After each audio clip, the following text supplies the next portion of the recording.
మీకేదైనా పనుంటే చూసుకోండి. అలాగే మేడం.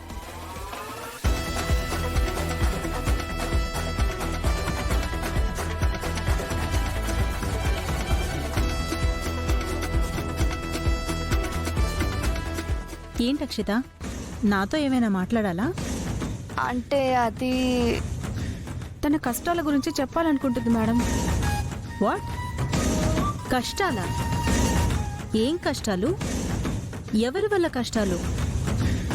అన్ని కష్టాలు ఆ పల్లవి వల్లే ఆంటీ. పల్లవియా? పల్లవి ఎవరు? తనే ఆంటీ.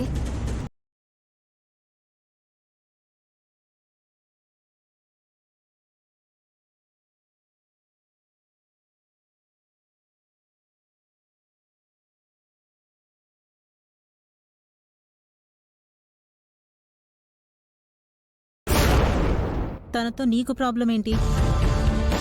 1, 2 అయితే చెప్పొచ్చు మేడం. పల్లవితో ప్రతిరోజు అక్షితకు ప్రాబ్లం అవుతుంది మేడం. ఆ పొగరబోతు నాతోనే అనుకుంటే నీతో కూడా గొడవపడి నిన్ను కూడా అవమానించిందనమాట. కాలేజీలో నాటకం వేస్తున్నాం ఆంటీ. విచిత్ర కళ్యాణం అని కొత్త కాన్సెప్ట్ అంతా లెక్చరర్ గారే రాశారు మేడం. ముందు నాదేమో మెయిన్ క్యారెక్టర్ అని అన్నారు. రిహార్సల్స్ లోకి వెళ్లేసరికి పని మనిషి క్యారెక్టర్ నాదయ్యింది. ఆ పల్లవికేమో చరణ్ వైఫ్ క్యారెక్టర్ అయ్యింది. చరణ్ కి వైఫ్ క్యారెక్టరా? ఎవరా లెక్చరర్? ఎవరి పక్కన ఎవరిని పెట్టాలో తెలీదా? మేడం, చరణ్ పక్కన అక్షిత పేరుగా ఉంటే బాగుంటుంది మేడం. మీరే ఎలాగైనా చెప్తాను. ఈ నాటకంలో చరణ్ కి పేరుగా నువ్వు ఉండేలాగా నేను చేస్తాను అక్షిత.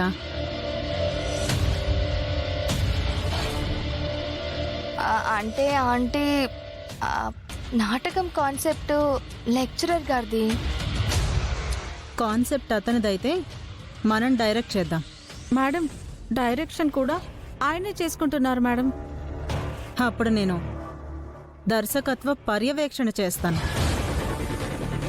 నాటకంలో ఏం మార్పులు చేయాలో, ఎక్కడ ఎవరిని పెట్టాలో నేను మార్పిస్తాను. అక్షిత, నువ్వెళ్ళి రిహార్సల్స్కి ఏర్పాటు చేయమను. నేను చూసుకుంటాను. Okay aunty, thank you. Thank you madam.